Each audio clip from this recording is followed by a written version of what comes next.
Olá, um bom dia a todos e a todas. Eu sou Igor Sacramento, pesquisador em saúde pública pela Fiocruz. Estou com vocês aqui desde o início da pandemia da Covid-19, conversando sobre diversos temas associados ao campo da saúde, nesse contexto que a gente está vivendo da pandemia da Covid-19 e dos impactos que a Covid traz para a saúde e traz para as populações. E também, pensando nisso, temos convidado pesquisadores de áreas das ciências da saúde, da biologia, da medicina, da enfermagem, da psicologia e também das ciências sociais e humanas, que vêm pensando sobre isso e discutindo isso. Então, da antropologia, da sociologia, da história, nós estamos aí com um conjunto de lives que tem como objetivo fazer circular um conjunto de informações seguras sobre a Covid e sobre a pandemia especificamente, e sobre medidas de precaução, de prevenção, de cuidado, combatendo um conjunto muito grande de notícias falsas que tem circulado nesse momento que a gente está vivendo, e também registrar para o futuro o conjunto de coisas que a gente vem vivendo aqui. E hoje nós teremos um tema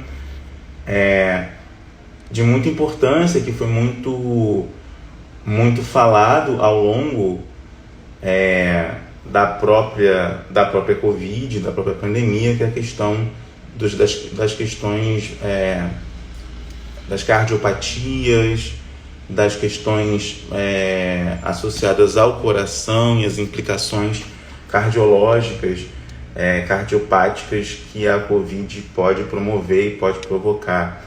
Nós já estamos aqui há 1 ano e meio da pandemia, e isso faz com que a gente possa ter um conjunto mais sistematizado de informações sobre esse assunto, né? E é um prazer, com isso, que nós vamos contar com o doutor Marcos Perillo, que acabou de entrar aqui na nossa live.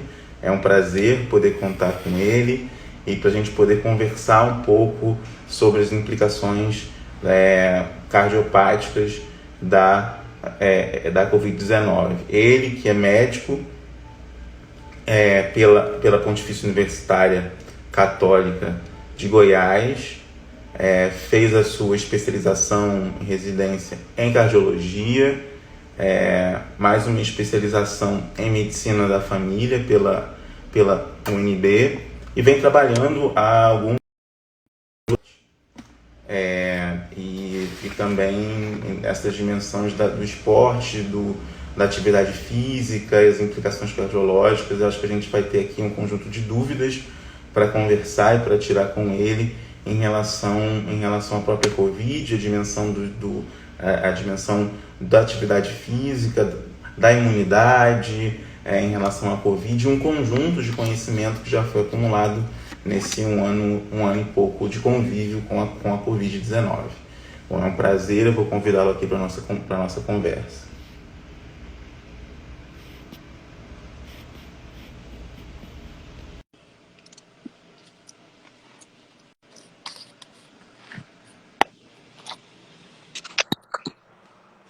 Olá, Igor. Boa tarde. Bom dia, né? Desculpa, boa tarde, não. Estão me vendo bem aqui a imagem? Tá cortando? Deixa eu jogar aqui para cá. Tá melhor? Tá ótimo, bem. Maravilha. O som tá bom, tá tudo bem? Bom, em primeiro lugar, eu gostaria de agradecer.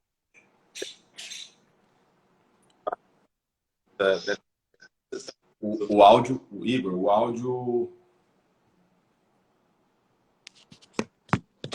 Deixa eu ver melhor. Está ouvindo melhor?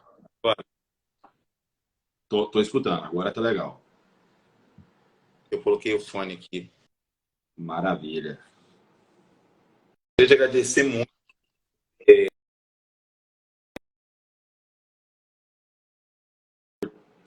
Tá cortando.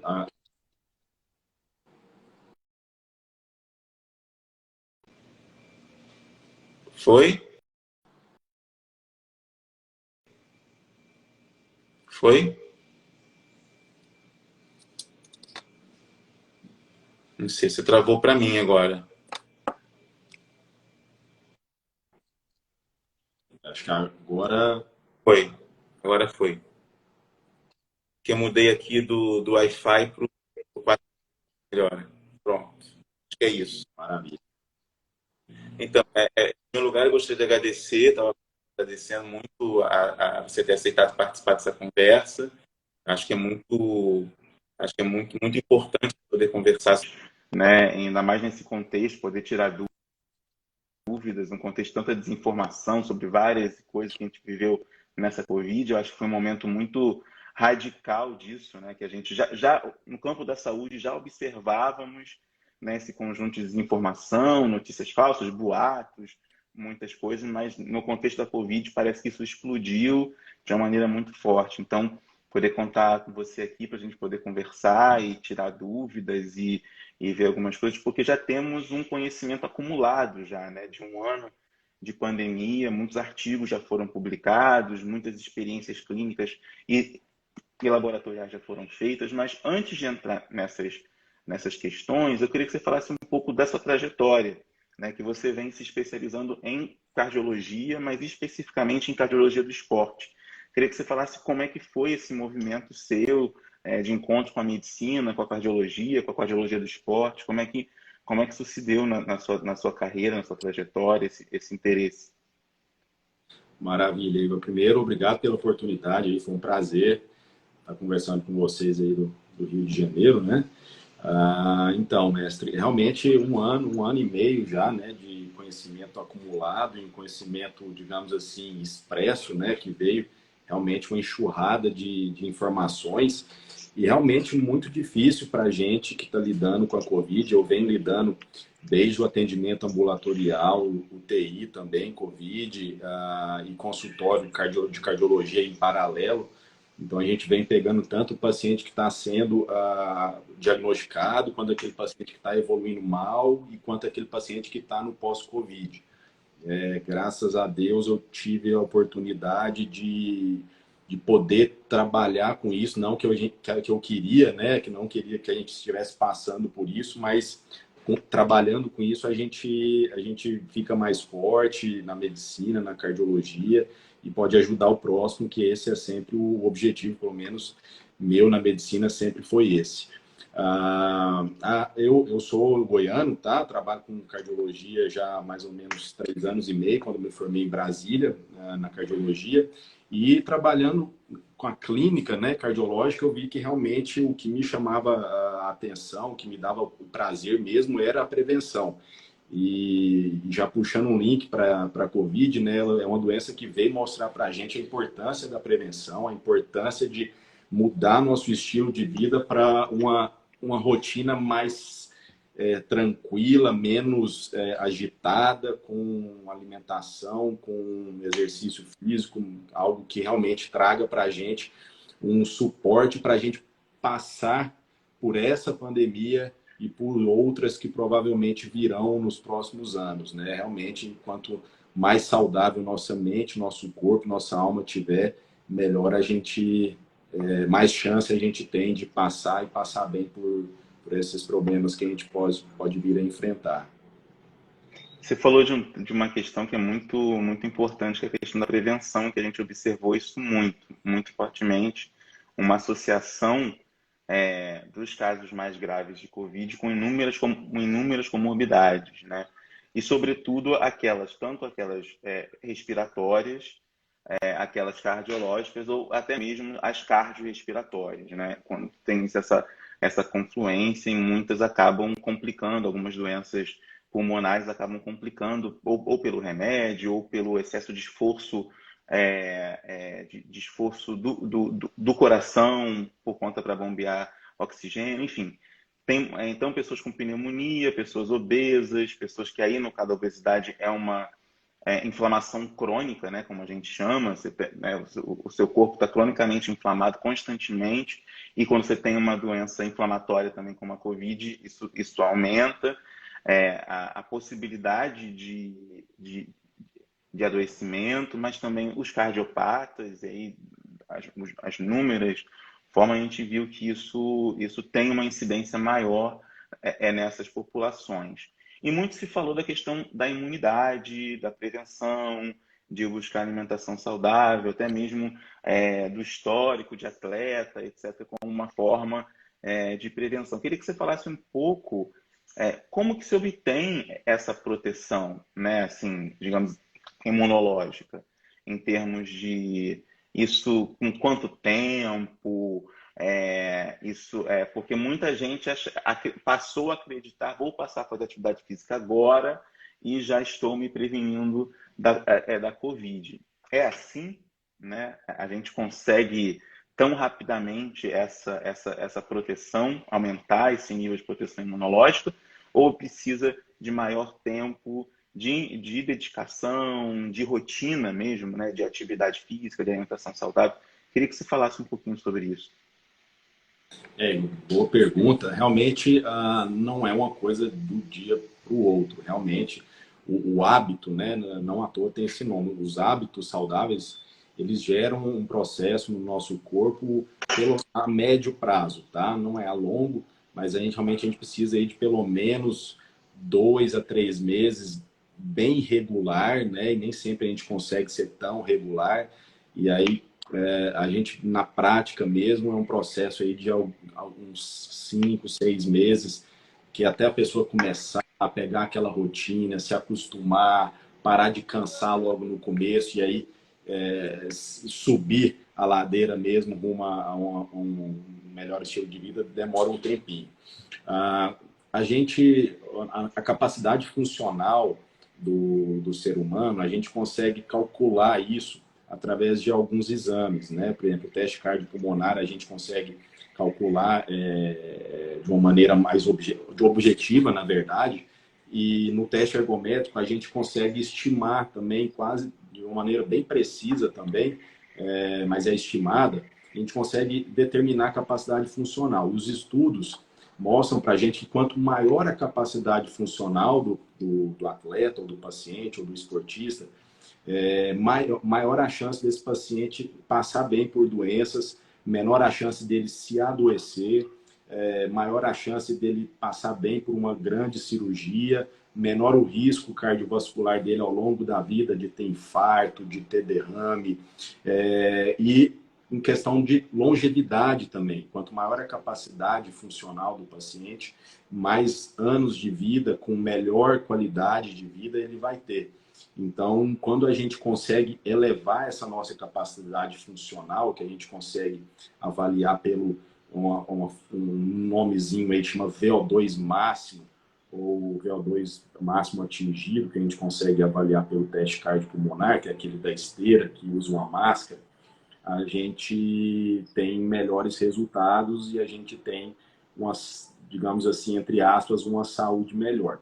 E para conseguir subir esse VO2, realmente a gente precisa de um treino bem regular, um treino bem estruturado, que vai, ao longo de pelo menos alguns meses, mostrar resultado. Então, como você falou, é uma questão que requer hábito, né? Como o próprio nome já diz, são hábitos saudáveis, hábitos regulares, e requer também portanto, e muitas vezes mudança de hábitos, né? Exatamente. E, em geral, há muita resistência nesse tipo de mudança de hábito, seja alimentar, seja da inclusão de atividades físicas, ou que não precisa ser só indoor na academia, pode ser ao ar livre, etc. E muito se falou, logo no início da pandemia, quando ainda era uma controvérsia o uso de máscara, depois se estabeleceu, né, que o uso de máscara era uma medida primordial para a proteção individual e coletiva, mas a questão de como, né, praticar atividade física com máscara, e aí um conjunto enorme de informações e desinformações, sobretudo, dizendo que a máscara ia prejudicar o acúmulo de CO2 ia fazer as pessoas infartarem por conta do uso da máscara, etc. E tal. Enfim, começou a surgir uma porção de coisa disso em relação ao uso da máscara. Queria que você falasse um pouco dos cuidados da prática de atividade física com o uso da máscara que requer, né? E se já temos alguma máscara ideal para determinado tipo de prática de atividade física, como a corrida, por exemplo, que requer, né, mais esforço, etc. Eu queria que você falasse um pouco sobre isso. Tá.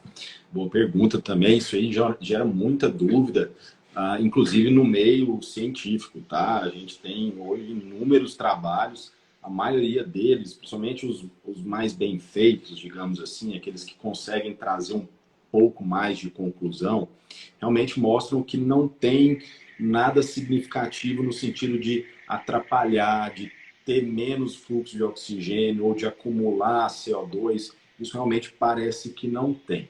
Mas o que tanto estudos quanto na prática a gente vê é uma percepção atrapalhada da oxigenação, da respiração, talvez por um motivo psicológico, a pessoa se sente abafada, ela se sente... Então, isso realmente atrapalha, mas no início, a partir do momento que a pessoa realmente ela pega o hábito, ela se adapta.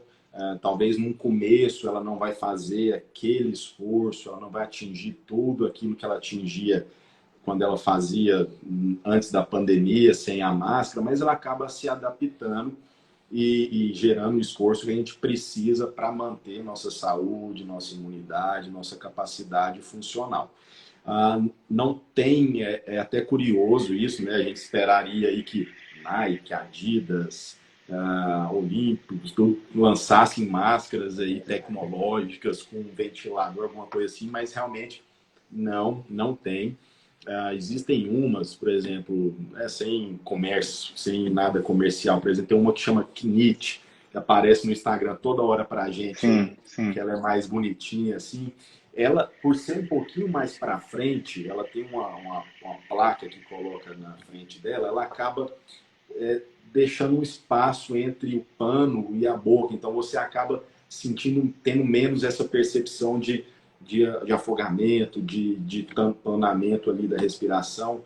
Mas ela, por exemplo, ela não é uma máscara, por exemplo, avaliada pela Anvisa, tudo mais. Então, acaba sendo mais um método de barreira mesmo, tá? Então, assim, a orientação é realmente vai fazer uma atividade física ao ar livre, né? Então, qualquer máscara vai servir mais como uma barreira mesmo, né? O que realmente vai importar é você não estar correndo logo atrás, com menos de 2 metros de uma pessoa, não estar cruzando com várias pessoas num parque cheio, respeitar aquelas regras que atualmente estão tendo nas academias, para cada cidade está tendo uma, né? Mas, por exemplo, aqui em Goiânia, elas estão funcionando com 30%, então você respeita isso, não fica ali perto conversando com a pessoa. Isso realmente vai trazer mais resultado no sentido de evitar a transmissão. Sempre usando máscara, claro, e aí realmente tentar utilizar aquela que você acha que dá menos sufocamento, menos essa percepção, mas tendo essa certeza que não vai te atrapalhar, você não vai ter aumento de CO2, nada disso não.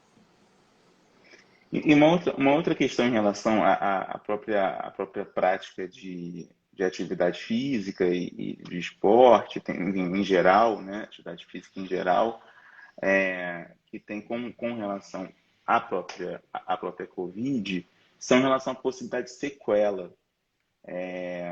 Né? Já há relatos de algumas sequelas ou um cansaço que a gente observava em outras doenças, em outras pandemias, como a da chikungunya, embora são doenças muito distintas, mas que a gente observava depois da Zika, depois dengue, depois de muito tempo de a pessoa contaminada, ter sido contaminada, curada, etc., ainda apresenta algumas sequelas, alguns sintomas que são característicos de um período infeccioso mais elevado. Queria que você falasse sobre isso, se você tem observado, tanto na sua experiência quanto no seu conhecimento, né, da literatura, né, sua experiência ambulatorial, clínica, quais são esses sintomas e essas sequelas, se você vem observando, e se elas têm alguma característica também cardiopática? Uhum. Igor, hoje a gente tem, a gente chama de síndrome pós-Covid. Os americanos, o pessoal do exterior chama o pessoal que vem apresentando sintomas aí até 6 meses de long haulers, né?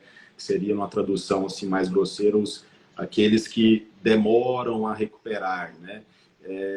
A gente sabe que até 6 meses, porque é basicamente o tempo que a gente teve até agora desses estudos, mas talvez isso dure um pouco mais. E o que a gente vê tanto, né, nos relatos de caso, nos trabalhos e na prática a grande maioria dos pacientes, eles acabam se recuperando depois de 10 dias, sai do isolamento, uma semana fica de repouso e acaba se recuperando bem, voltando com um pouquinho de cansaço, mas aquele cansaço da depois que você tem uma infecção, uma sinusite mais brava, uma diarreia mais brava, mas muitas pessoas, né, e aí não é a maioria, mas muitas, por quê? Porque é uma doença de muita transmissão, né, então acaba pegando muitas pessoas, realmente sentindo um cansaço muito maior que a gente esperaria, dores musculares, dores articulares, ah, esquecimento, tá? Isso aí realmente parece até bobeira na hora que a gente conversa com o paciente ou quando a gente está conversando com um amigo, as pessoas falam, nossa, eu ando com a memória diferente, e aí a gente, como, né? Como é que a Covid foi lá? Mas isso está acontecendo. Ansiedade, insônia, até mesmo alguns transtornos assim, psiquiátricos também, já mais raro isso. Então, tudo isso está entrando nessa síndrome pós-Covid. Então, muito importante, quem teve a Covid, pelo menos a forma ali moderada, que teve febre muitos dias, ou que ficou prostrado, ou que foi internado, esse paciente realmente, depois de no máximo ali um mês, consultar com alguém que está trabalhando com a Covid, pode ser um pneumologista, pode ser um cardiologista, um clínico geral, um infectologista, mas conversar com alguém que conhece. Hoje a gente tem a facilidade da telemedicina. Às vezes você está num centro que não, numa cidade, num centro que não tem alguém que está trabalhando com isso, que está tendo essa experiência. Você pode procurar esse profissional na internet, né? A gente tem no Google, Doctoralia, todos esses mecanismos de busca e consultar. Ter essa conversa, porque quem está trabalhando com isso vai poder identificar e com algumas medidas às vezes simples, por exemplo, 10 sessões de fisioterapia, dar um exemplo, a gente consegue trazer esse paciente para aquele normal que ele estava antes da infecção e ele não fica aí esse long hauler que a gente vê nos trabalhos, né? Que fica aí 6 meses para recuperar. Às vezes, com 10 sessões ali, 10 dias, a gente consegue colocar o paciente no eixo de novo e ele segue a vida dele. Então, enquanto você estava falando, fazendo a pergunta, teve dois comentários aqui, um da Leila e o outro da Lígia. Da Leila falando que ela teve Covid 2 vezes e ainda sente muito cansaço, né, desde que ela adoeceu. E a Lígia, corroborando com a sua fala que tem se sentido mais esquecida, né, que perdeu o carro essa semana, enfim. Então, uma das você falou que, e acho que isso é muito importante, é a opinião de especialista nesse momento.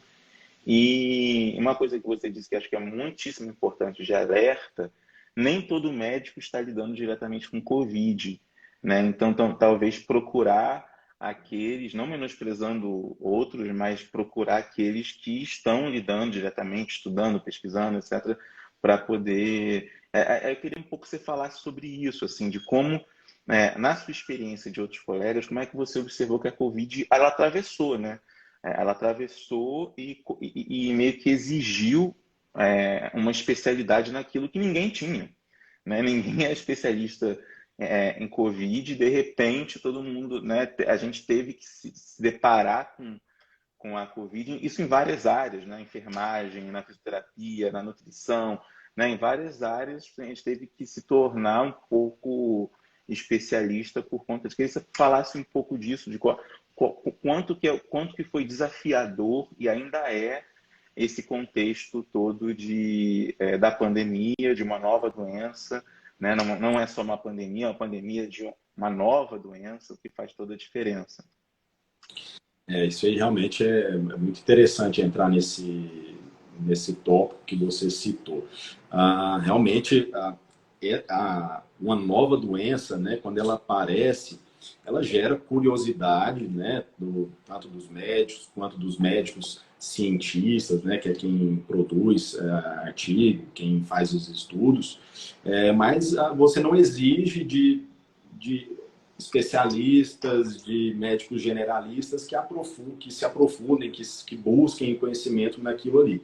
Mas, de fato, diante de uma pandemia, de algo, né, tão transmissível assim que parou o mundo, realmente exigiu de todo mundo a atenção. Agora, a atenção ela é diferente vou até filosofar um pouco, da compreensão, né? Então, às vezes você está atento, mas você está atento vendo notícia de jornal, às vezes você tem um viés de um jornal que você está assistindo, às vezes você tem um viés do WhatsApp que você está recebendo, viés da sua rede social, a gente sabe que existem os algoritmos que te trazem aquilo que você concorda. Então, realmente buscar opiniões diferentes, buscar fontes diferentes, isso é muito importante. Na medicina, a gente tem as fontes confiáveis. Isso é muito bem estabelecido, isso é muito bem conhecido desde da formação médica na faculdade. A gente tem, digamos assim, colocando em números, 10 grandes revistas que realmente, quando publicam, a gente confia, 10 grandes portais, sites de conhecimento que realmente, vou citar uns também sem nada comercial aqui, por exemplo, o UpToDate, que é um site que ele compila todas as informações que saem por ultra especialistas do mundo inteiro, então é muito confiável essas fontes, né? A gente tem o site do CDC, que é o órgão como se fosse a Anvisa, aqui, o Ministério da Saúde aqui do Brasil, que diariamente eles atualizam as informações e colocam ali os níveis de evidência que a gente tem. Nível de evidência, a informação sai, a gente cataloga aquilo, né? A gente caracteriza aquilo em nível de evidência A, B, C ou D. Então, com isso, a gente consegue ir pegando as informações para poder realmente trazer para o nosso paciente e antes disso, discutir entre a gente. Então, realmente, quando você implementa para o seu paciente coisas que têm baixo nível de evidência, que veio de fonte não confiável, não técnica, isso realmente não é a medicina que hoje a gente pratica, que é a medicina baseada em evidência. Realmente, para a gente prescrever algo, seja um tratamento, né, um medicamentoso, não medicamentoso, seja um oxigênio, seja um soro fisiológico na veia da pessoa, a gente tem que saber da onde veio aquilo, por quê, qual a dose e qual a dose tóxica. Então a gente tem que saber tudo isso. Então, quando a gente indica uma fisioterapia, a gente tem que saber antes disso se aquele paciente está podendo chegar em tal frequência cardíaca. Se ele tiver com miocardite, por exemplo, ele não pode chegar em tal frequência cardíaca, e aí eu vou conversar com o fisioterapeuta, vou prescrever isso. Então, são muitos detalhes que realmente, para a medicina, a boa medicina, para a medicina baseada em evidência, faz a diferença toda. E essa pandemia evidenciou um pouquinho que a gente está se perdendo nisso aí. Você tocou em vários pontos importantes agora, assim, mas eu vou destacar dois. O primeiro é a questão do trabalho interdisciplinar, né, e multiprofissional. Né? Acho que a Covid também escancarou muito a importância disso, né, desse fundamental, esse trabalho multiprofissional para, então, articulação do fisioterapeuta com o cardiologista, com o enfermeiro, com o nutricionista, ou a nutricionista, enfim, uma dimensão fundamental desse trabalho para justamente, tanto no processo de de tratamento ou tratamento intensivo, se for o caso, e também depois no processo de reabilitação também, se for o caso, né? Muitos pacientes, reabilitação respiratória, cardiopulmonar, né? Muitos casos disso e que eu queria que você... aí depois eu vou fazer outra pergunta, mas em relação a essa, eu queria que você falasse um pouco dessa dimensão aí, dessa reabilitação de pacientes pós-Covid, né? Daqueles que precisaram, inclusive, de reabilitação por conta disso, uma recuperação a mais específica, etc., que não foi só...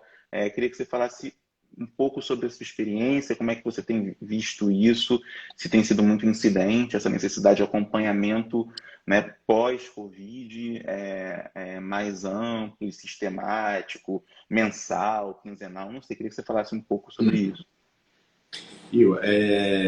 Ainda a gente não sabe ainda qual seria essa frequência ideal para a Covid, depois de quanto tempo para a Covid realmente isso ainda vai surgir. O que a gente acaba fazendo é extrapolando as informações que a gente tem, por exemplo, para quem vai ser reabilitado após um infarto, após uma cirurgia cardíaca, após uma cirurgia pulmonar, tudo mais. Então, assim, o paciente que ele tem a forma leve, a não ser que realmente ele fique sintomático, depois de 10 dias de isolamento, mais uma semana ali de recuperação, realmente ele não precisaria, a priori, dessa reabilitação, não. Mas, igual eu falei, troca uma ideia com o médico, vê se alguém que você conhece que está trabalhando com isso, marca uma consultinha rápida. Agora, se você teve uma forma moderada, aquela, né, como eu disse, febre alta, prostração ou foi internado, realmente você sofreu uma grande inflamação que acometeu o seu pulmão, acometeu o sistema cardiovascular, sistema muscular, sistema nervoso central, claro que para cada paciente em graus diferentes. E aí, depois de pelo menos 2 semanas, é interessante você passar por uma consulta. Nessa consulta vai ser avaliado o que você está sentindo. E aí, se tiver uma saturação ainda baixa, de repente, na tomografia, você ainda não recuperou, você estava ali com 50%, com números mais baixos, 30%, você ainda está com 10%. Talvez esses 10% seja uma sequela que não vai sair mais, tá? Que não vai se recuperar, ou talvez seja uma inflamação, um resquíciozinho que com essa reabilitação, com essa fisioterapia, a gente acelera o processo e aí isso aí dura em torno aí de 2 a 3 meses, essa parte inicial, e aí você evoluindo bem na reabilitação, você evoluindo bem nessa fisioterapia, você passa para um segundo momento da reabilitação, que aí já dura aí 4 a 6 meses, e você pode fazer isso de uma maneira teleorientada, de uma maneira mais individual, você já não precisa de tanto contato com a equipe, né, multiprofissional, precisa de reavaliações, claro, né, mas não precisa ter aquelas sessões, tudo aquilo que a gente faz no início. Então, realmente é muito importante o trabalho da fisioterapia nessa pandemia, é fundamental, tanto na UTI quanto nesse pós-Covid, tanto para o paciente também que a gente está evitando, que a gente está cuidando dele para que ele não piore. Não dá para a gente também deixar de comentar o papel da enfermagem, dos técnicos de enfermagem, que também assim está exigindo muito deles, triagem, movimento muito grande, na UTI, pronação, então